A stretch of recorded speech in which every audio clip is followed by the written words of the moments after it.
Olá, gente! Bem-vindos a mais um MielomaCast e hoje com dois convidados super especiais, Dr. Walter Moisés e Dr. Jair Smith Filho, que é um prazer estar aqui de volta com vocês, nossos parceiros, e hoje para um assunto super interessante e a pauta foi trazida por vocês. O que acontece? Estudo clínico, a gente tem falado muito em estudo clínico, né? Vários episódios, várias lives, né? Porque a gente vive um momento com muitos estudos abertos no Brasil, não é mesmo? E hoje a gente vem falar o que acontece com um paciente que está no estudo clínico e o estudo clínico termina. Ele vai ficar com a medicação, sem a medicação, volta para o médico anterior. Muitas dúvidas com esse time importantíssimo aqui para tirar da gente. Vamos lá, tirar a dúvida da gente. Bem-vindos. Doutor Jair, o que você acha desse tema? Muito polêmico ou não? Eu acho que é um tema bastante interessante, Cris, e mais uma vez, obrigado pelo convite, é um prazer estar aqui, né, mais uma vez aqui nas iniciativas da MF, tá ao lado do Walter aí também, e é um tema muito importante porque conforme você colocou, felizmente a gente chegou no momento que o Brasil está bem abastecido de estudos clínicos para mieloma, e muitas vezes a gente está vivendo uma realidade de muitos pacientes sendo tratados inclusive com mais de um estudo, então ou seja, entrando num estudo e muitas vezes quando chega esse momento da descontinuação ele pode ser elegível para um outro estudo, né? E quando você fala em estudo termina, é importante a gente entender de fato o que aconteceu na verdade, né? Porque assim, você pode ter aquele perfil de paciente que está sob um tratamento, a doença não respondeu, e aí ele acaba, não faz sentido continuar no estudo porque aquela terapia não está sendo efetiva, ou se teve algum efeito colateral mais grave, também por conta da medicação do estudo, e também não pode continuar por conta disso. Se é uma terapia finita, por exemplo, se o paciente está no estudo, ele terminou o tratamento e aí sim ele tem que fazer um acompanhamento depois, ou se é um paciente que está usando uma terapia contínua e se depara com algum desses cenários, né, que ele vai descontinuar porque a doença não responde mais ou porque desenvolveu um efeito colateral mais sério que motiva a sair.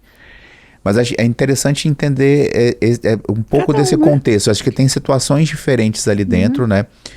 Se você tem que descontinuar por conta da progressão da doença ou por conta do efeito colateral, aí sim você vai ter que buscar uma nova terapia. E aí acaba que o paciente ele não fica no estudo justamente por conta disso, né? Entendi. Se você tem outro estudo para oferecer, é ótimo, né? Vamos devagar.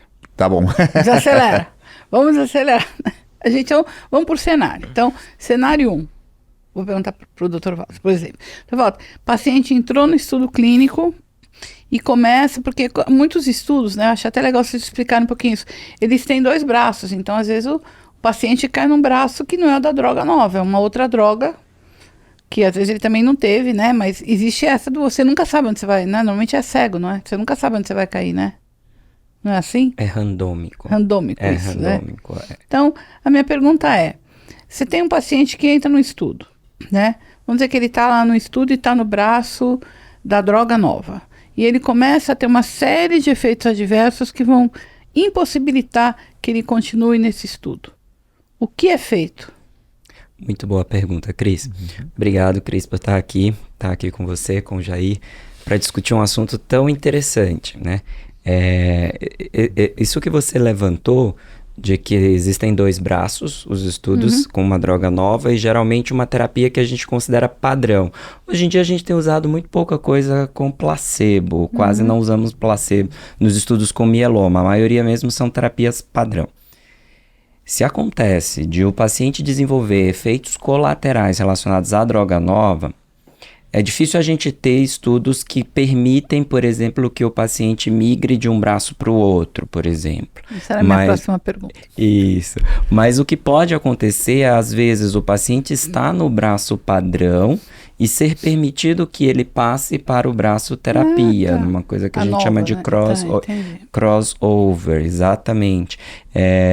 Mas o que eu acho que é importante a gente frisar, eu trabalho em serviço público e em serviço privado, e isso é realmente uma pergunta corriqueira. Quando acaba o estudo, como que ele fica? Então as indústrias, elas acabam, os patrocinadores, eles acabam fazendo uma coisa que é o acesso expandido, esse paciente termina o estudo, então nada mais vai ser gerado baseado no que está sendo usado, e esse paciente segue com a medicação que é garantido pelo patrocinador patrocinador até... Mas volta um pouco mais na minha pergunta lá. Se ele tá com... Senão, a gente é tanta coisa para falar. Então a gente tem que ir devagar, tem que segurar os dois aqui, senão eles vão falar tudo aqui, a gente se perde. Não, tem que ir sério, ó. Então, se eu tô com um efeito colateral, por exemplo, isso tá acontecendo com uma pessoa, você sabe o que é, Ju, que é gravar o vídeo pra gente, né?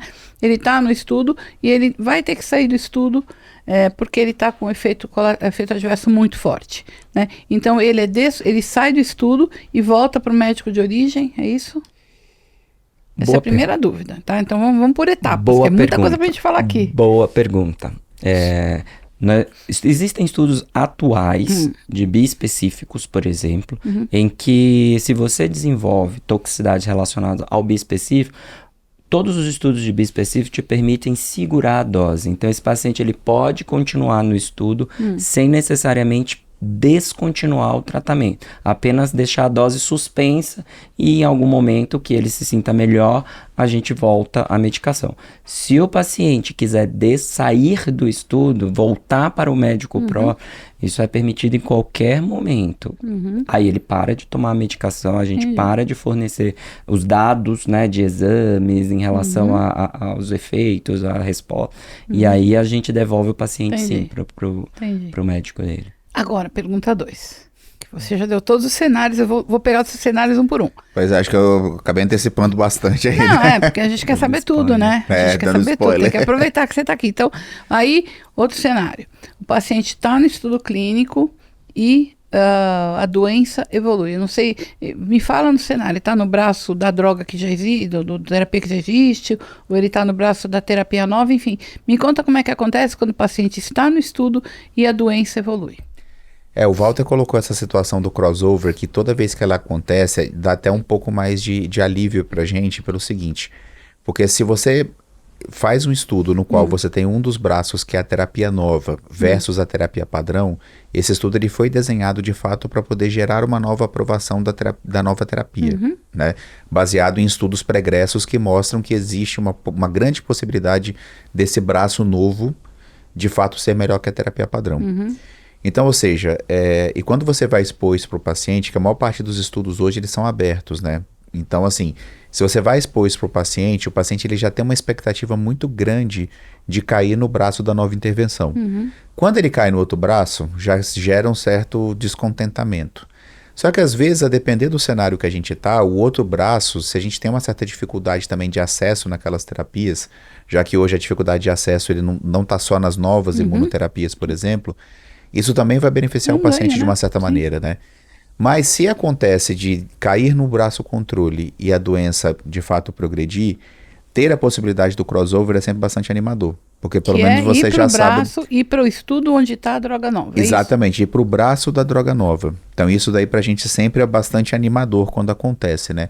Só que infelizmente nem são todos os estudos que isso acontece, né? Então você vai ter situações no qual, mesmo que caia no braço da terapia padrão, aí sim, se não tem a possibilidade do estudo, e se o paciente está ali, a doença progride, aí infelizmente tem que ter a descontinuação do estudo, porque esse paciente vai ser necessário ser incluído numa nova terapia. Aí ele volta para o médico de origem, médico original dele, vamos dizer. Sim, exatamente. Às vezes pode ser a própria instituição, então, por exemplo, o paciente está lá dentro das nossas instituições e você mapeia que aquele paciente ele é um candidato a um estudo clínico. E aí o paciente aceita participar do estudo e tudo mais. Se o paciente ele já é da própria instituição, aí você vai ter que buscar uma terapia padrão, ou seja, uma terapia comercialmente disponível, seja no cenário público ou no cenário privado, para que ele continue o seu tratamento a partir dali. Mas, se acontecer, por exemplo, o paciente ele é referenciado de um outro serviço, né? E às vezes, por exemplo, o estudo clínico acontece numa instituição privada no qual a fonte pagadora dele não cobre aquela determinada instituição privada fora do estudo clínico, exatamente. Ou ele é do SUS, ou ele é do SUS, por exemplo. Sim. Aí, nesse caso, como ele está participando do estudo clínico dentro daquela instituição, baseado no escopo que tem de contrato envolvendo o estudo, o patrocinador e a instituição, aí, infelizmente, ele não pode continuar lá fora do contexto do estudo. Aí tem que voltar para a origem. Voltar para o médico de origem. O médico de origem é o médico que trata do paciente, né? Isso. Como um todo. Tá. E o mesmo acontece se ele estiver no braço da droga nova e não responder, né? Isso, exatamente. Também acontece da mesma forma, né? Se ele está no braço da droga nova e tem uma progressão de doença, aí sim pode acontecer, né, dele ter que descontinuar o estudo e aí sim voltar para o médico de origem. Só que um cenário que a gente já teve, que já aconteceu, que eu até dei um spoiler antes também, entre os outros aí, né? Pode acontecer, por exemplo, se você tem um paciente que ele está num estudo e ele tem uma progressão, ele muitas vezes pode ser elegível para outro estudo.